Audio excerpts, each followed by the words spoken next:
Hello everyone, मैं आंचल आप सभी का आपके अपने परिवार शारदा ब्रेन बूस्टर्स में हार्दिक अभिनंदन करती हूं और आशा करती हूं कि आप सभी अच्छी होंगी, स्वस्थ होंगी, खुश होंगी और अपनी पढ़ाई में जोरों शोरों से लगी हुई होंगी। तो चलिए कि और हाँ देखो, एग्ज़ाम में बिल्कुल भी टाइम नहीं है, तो यही समय है आपका अच्छे से मेहनत करने का। ठीक है, जितनी भी क्लासेस चल रही हैं सभी को अच्छे से लेते रहिए और जितनी जो स्पेशल क्लासेस चल रही है उनको भी अच्छे से लेते रहिए। ठीक, और जो प्रैक्टिस क्लास चल रही है 1000 क्वेश्चंस वाली उसको भी अच्छे से लेते रहिए। उसमें सभी के सभी क्या बोल दूँ आपको हंसना मत, ठीक है। मतलब लावारिस क्वेश्चंस नहीं है उसमें, ठीक है, बारिश क्वेश्चंस है, यानी कि खुद से बनाए हुए। ठीक है, तो अच्छे से लेते रहिए सभी की सभी क्लास को। देखो हंसना भी ज़रूरी है लाइफ में, है ना। चलिए स्टार्ट करते हैं।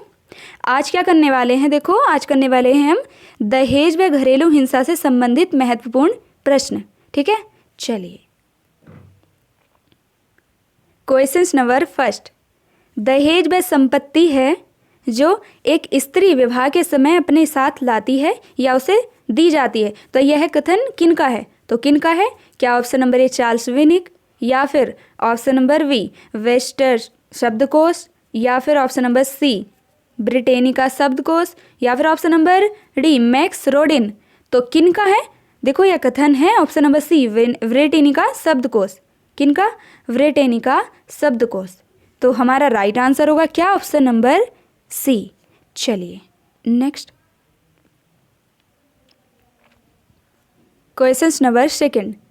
भारत में दहेज निरोधक संशोधन अधिनियम कब पारित किया गया? तो कब पारित किया गया?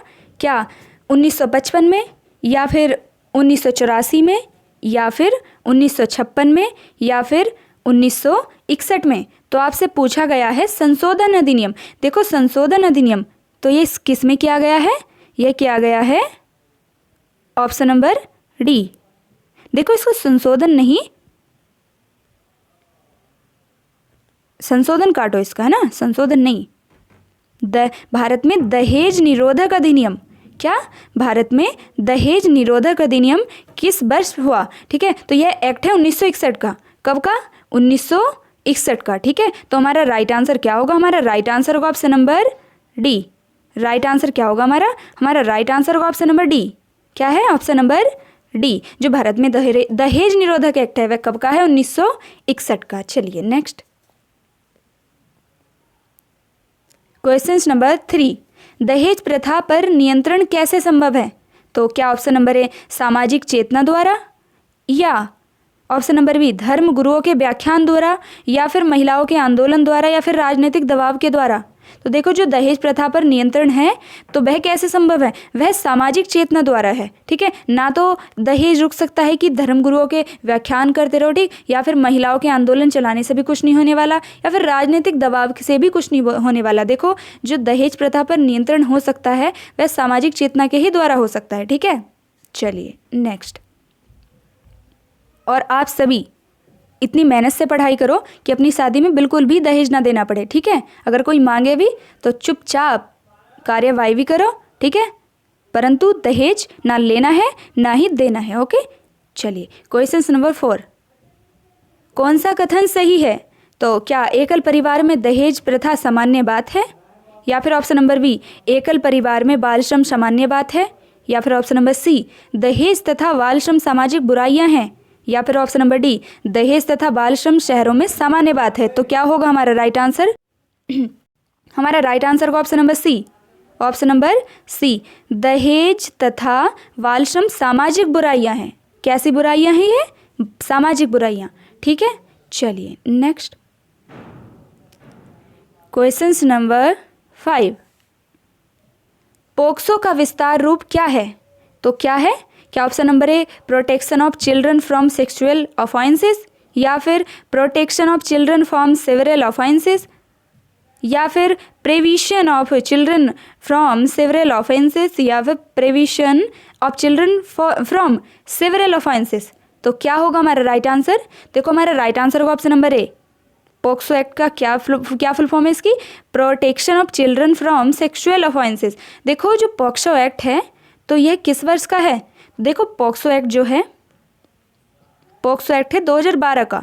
कब का है यह? 2012 का। ठीक है। 2012 का क्या है कि जो बच्चों के हित और सुरक्षा का ध्यान रखते हुए बच्चों को यौन अपराध, ये यौन उत्पीड़न तथा पोर्नोग्राफी से संरक्षण प्रदान करने के लिए क्या है कि जो एक्ट लाया गया, कब? 2012 में लाया गया था। कब लाया गया? 2012 में, ठीक है। चलिए, और पता क्या है कि इसमें बाद में संशोधन भी हुए। पहले क्या था कि इसमें जो जुवेनाइल कोड था, ठीक है, उसमें मतलब क्या बोलते हैं उसको, उसका मौत की सज़ा का प्रावधान नहीं था, ठीक है। तो अब क्या कर दिया गया है, 2019 में संशोधन करके इसमें क्या कर दिया गया है कि मौत की सज़ा का भी प्रावधान ऐड कर दिया गया है, ठीक है। देखो पूरा पोक्सो एक्ट ना काफ़ी बड़ा है ये, तो मैं एक छोटी सी वीडियो स्पेशल क्लास में ही लाकर आपको पूरा करा दूंगी, ठीक है। चलिए नेक्स्ट, क्वेश्चन नंबर 6, बाल विवाह रोकने का कानून किस वर्ष बनाया गया? तो किस वर्ष बनाया गया? क्या ऑप्शन नंबर है 2004 या फिर 2005 या फिर 2006 या 2007? तो कब बनाया गया? देखो हमारा राइट आंसर का ऑप्शन नंबर सी, 2006 में। कब? 2006 में, ठीक है। देखो क्या हुआ कि पहले जो बाल विवाह को रोकने के लिए जो एक्ट लाया गया था वह लगाया था 1929 में, ठीक है। कब? 1929 में, शारदा एक्ट, ठीक है। फिर इसके बाद कुछ संशोधन हुए, 1949 में भी हुआ, फिर 1978 में भी हुआ संशोधन, फिर 2006 में क्या किया, इसके लिए कानून बना दिया गया। कब? 2006 में कानून बना दिया गया, ठीक है। इसमें धारा 9 के तहत क्या है, 2006 में धारा 9 के तहत क्या है कि अगर वयस्क पुरुष बाल विवाह करेगा तो उसे कठोर कार्रवाई, जिसके अंतर्गत 2 साल की सजा भी हो सकती है, ठीक है, या फिर 1 लाख तक का जुर्माना भी, या फिर दोनों ही सजा उसको हो सकती है, ठीक है। तो किसमें? धारा 9 के तहत है, ठीक है। चलिए नेक्स्ट, तो हमारा राइट आंसर क्या होगा? हमारा राइट आंसर होगा ऑप्शन नंबर सी, 2006 में। क्वेश्चन नंबर 7, दहेज प्रतिषेध अधिनियम जाना जाता है, तो क्या ऑप्शन नंबर है 1960 या फिर 1961 या फिर 1962 या फिर 1965? तो हमारा राइट आंसर होगा ऑप्शन नंबर बी, 1961, ठीक है। कब का है? 1961 का। चलिए नेक्स्ट, क्वेश्चन नंबर 8, दहेज की परिभाषा को बताया गया है, तो किस में?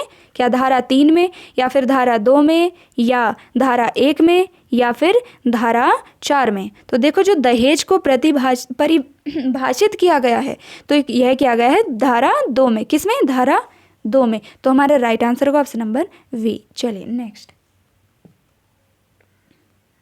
क्वेश्चन नंबर 9, दहेज प्रतिषेध अधिनियम 1961 के तहत दहेज देने या लेने पर कितने वर्ष तक का कारावास हो सकता है? तो कितने का? क्या ऑप्शन नंबर है 4 वर्ष या फिर 5 वर्ष या 10 वर्ष या फिर आजीवन? तो कितने तक का हो सकता है?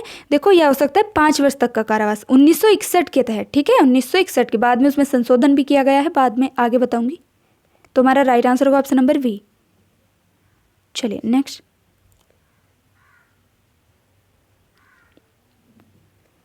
किसके अनुसार दहेज वह संपत्ति है? दहेज वह संपत्ति है जो एक स्त्री विवाह के समय अपने साथ लाती है या उसे दी जाती है, ठीक है। तो क्या ऑप्शन नंबर है व्रेटिनी का शब्दकोश या फिर मैक्स रोडिन या वेस्टर शब्दकोश या चार्ल्स विनिक? तो देखो यह किनके अनुसार है? ऑप्शन नंबर है व्रेटिनी का शब्दकोश के अनुसार, ठीक है। दहेज क्या है कि या तो स्त्री अपने विवाह के समय लाती है फिर उसको दी जाती है, लाती तो कोई नहीं, दी ही जाती है, मांगी जाती है ना, सच्चाई है, ठीक है। चलिए जी नेक्स्ट, क्वेश्चन नंबर 11, किसके अनुसार दहेज हुआ धन वस्तु अथवा संपत्ति है जो एक स्त्री विवाह में पति के लिए लाती है? तो किनके अनुसार? क्या ब्रेटिनी का शब्दकोश या फिर मैक्स रोडिन या वेस्टर शब्दकोश या चार्ल्स विनिक? तो हमारा राइट आंसर होगा ऑप्शन नंबर सी, वेस्टर शब्दकोश। इन्होंने क्या कहा है कि जो दहेज क्या है कि इसमें वह दिया हुआ धन है जो वस्तु अथवा संपत्ति है जो स्त्री विवाह में अपने पति के लिए लाती है ना, तो इन्होंने ये कहा है। चलिए नेक्स्ट, क्वेश्चन नंबर 12, दहेज निरोधक अधिनियम 1961 को किस वर्ष में संशोधित किया गया था? तो क्या ऑप्शन नंबर है 1965 या फिर ऑप्शन नंबर बी 1972 या फिर ऑप्शन नंबर सी 1984 या फिर ऑप्शन नंबर डी 1992? तो राइट आंसर होगा हमारा ऑप्शन नंबर सी। क्या होगा? ऑप्शन नंबर सी, 1984 में संशोधित किया गया था इसको, ठीक है। कब? 1984 में। नेक्स्ट, क्वेश्चन नंबर 13, दहेज निरोधक संशोधित अधिनियम में अधिनियम के अंतर्गत दहेज के दोषी पाए जाने वाले व्यक्ति को कितना जुर्माना किया जा सकता है? तो क्या 10,000 या फिर 25,000 या 15,000 या 50,000? तो राइट आंसर क्या होगा हमारा? देखो हमारा राइट आंसर होगा ऑप्शन नंबर सी, 15,000। क्या? 15,000। ठीक है, चलिए नेक्स्ट क्वेश्चन नंबर 14। दहेज निषेध अधिनियम 1961 कब लागू किया गया? तो क्या ऑप्शन नंबर ए 1 जनवरी 1961 को, या फिर ऑप्शन नंबर बी 1 जुलाई 1961, या फिर 1 अप्रैल 1961, या 1 अप्रैल 1962? तो हमारा राइट आंसर क्या होगा? देखो जो दहेज निरोधक अधिनियम यह है यह कब का है? 1961 का। और लागू कब किया गया? लागू किया गया यह 1 जुलाई 1961 को। तो हमारा राइट आंसर क्या होगा? हमारा राइट आंसर होगा ऑप्शन नंबर वी। नेक्स्ट 15। महिलाओं के प्रति होने वाले अपराधों की प्रकृति को आपराधिक हिंसा यानी कि घरेलू हिंसा एवं सामाजिक हिंसा के रूप में वर्गीकरण किसने किया है? तो किसने किया है? क्या राम आहूजा, या फिर DR श्रेक्ट ने, या फिर EH सदरलैंड ने, या फिर CH कूले ने? तो किन्होंने किया है? तो हमारा राइट आंसर होगा देखो जो महिलाओं के प्रति जो घरेलू अपराध हैं जितने, ठीक है, तो जो आपराधिक हिंसा है तो उनको घरेलू हिंसा व सामाजिक हिंसा के रूप में वर्णित किया है हमारे जो ये हैं राम आहूजा समाजशास्त्री। इनकी बुक भी है सोशोलॉजी की, है ना, जो UPSC में पढ़ी जाती है। बहुत अच्छी बुक है, पढ़ना कभी। ठीक है, तो हमारा राइट आंसर क्या होगा? हमारा राइट आंसर होगा option number A, Ram Ahuja. चलिए जी नेक्स्ट क्वेश्चन नंबर 16। घरेलू हिंसा अधिनियम 2005 कब प्रभावी किया गया? तो कब? क्या ऑप्शन नंबर ए 1 अप्रैल 2005 को, या फिर ऑप्शन नंबर बी 11 मार्च 2006 को, या फिर ऑप्शन नंबर सी 26 अक्टूबर 2006 को, या फिर 21 मई 2005 को? तो कब किया गया? देखो 26 अक्टूबर 2006 को। जो एक्ट है वह है 2005 का। ठीक है, 2005 का जो एक्ट है 2005 का। और जो लागू किया गया पूरे भारत में लागू किया गया 26 अक्टूबर 2006 को। ठीक है, तो हमारा राइट आंसर होगा ऑप्शन नंबर सी। चलिए नेक्स्ट क्वेश्चन नंबर 17। घरेलू हिंसा से महिलाओं का संरक्षण अधिनियम 2005 पारित हुआ। तो कब? क्या 12/8/2005 को, या फिर 12/7/2005 को, या फिर 12/5/2005 को, या फिर 13/9/2005 को? तो देखो हमारा राइट आंसर का ऑप्शन नंबर डी 13/9/2005 को। देखो पारित होना, ठीक, और लागू होना अलग बात है। ओके, पारित होना और लागू होना दोनों अलग बात है। देखो जो घरेलू हिंसा अधिनियम है यह एक्ट तो है कब का? 2005 का। ओके, और जो पारित हुआ अधिनियम यह है पारित हुआ 13/9/2005 को।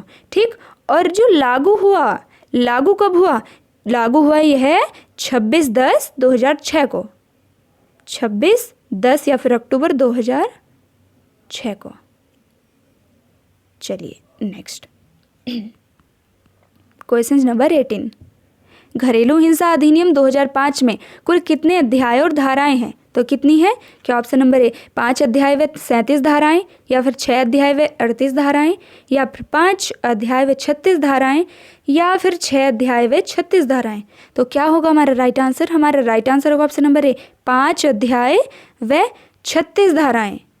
5 अध्याय व 36 धाराएं। किस किस धारा में, किस किस अध्याय में कौन सी धारा है, ये मैंने प्रैक्टिस क्लास वाली में एक प्रैक्टिस सेशन जो चल रहा है हमारा 1000 क्वेश्चंस वाला, उसमें मैंने कराया था। ओके, देख लेना वो आप सभी।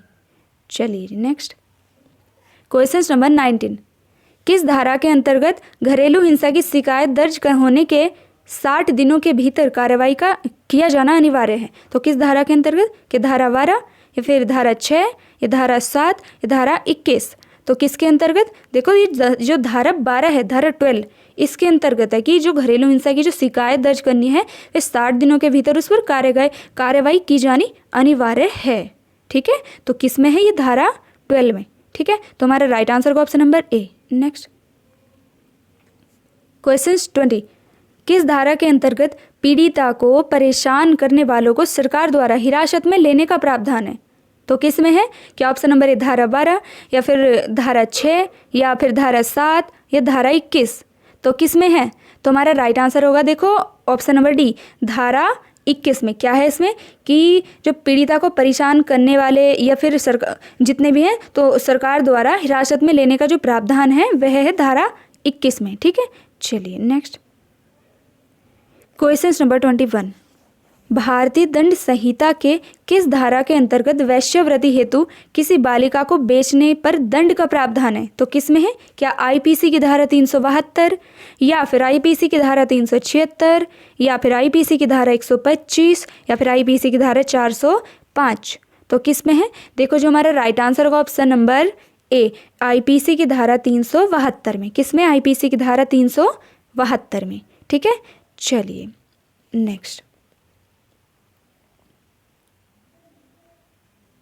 Question number 22। भारतीय दंड संहिता के किस धारा के अंतर्गत घरेलू हिंसा से तलाक के लिए जाने पर पत्नी को भरण पोषण भत्ता पति से दिलाया जाता है? तो किस में है? कि आईपीसी की धारा 372 या फिर आईपीसी की धारा 376 या फिर आईपीसी की धारा 125 या आईपीसी की धारा 405? तो किस में है? तो हमारा राइट आंसर होगा ऑप्शन नंबर सी आईपीसी की धारा 125 में है इसमें। ठीक है, जो घरेलू हिंसा से जो तलाक लिया जाता है ना तो उसके बाद जो पत्नी का जो भरण पोषण भत्ता होता है तो पति के द्वारा दिलाया जाता है। किसमें? आईपीसी की धारा 125 में। ठीक है, चलिए नेक्स्ट क्वेश्चन नंबर 23।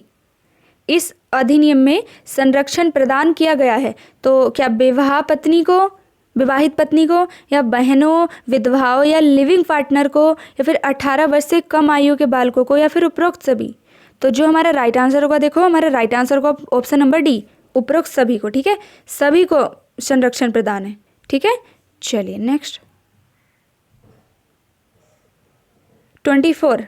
वैक्थरू द्वारा घरेलू हिंसा के खिलाफ कौन सा अभियान चला गया? तो क्या ऑप्शन नंबर ए लड़के रुलाते नहीं या फिर बेल बजाओ या फिर मीट टू या उपयुक्त सभी? तो देखो जो राइट आंसर होगा ना बेल बजाओ, जो बेल बजाओ अभियान है तो वह चला गया है वैक्थरू द्वारा घरेलू हिंसा के खिलाफ। ठीक है, चलिए इसमें कंफ्यूज ना हो जाए ना कौन सा दिन की बात चलिए तो घरेलू हिंसा की। ठीक है, चलो 25 है ना। चलिए नेक्स्ट क्वेश्चन नंबर 25। भारतीय दंड संहिता की किस धारा के अंतर्गत पत्नी पति के दुर्व्यवहार की शिकायत कर सकती है?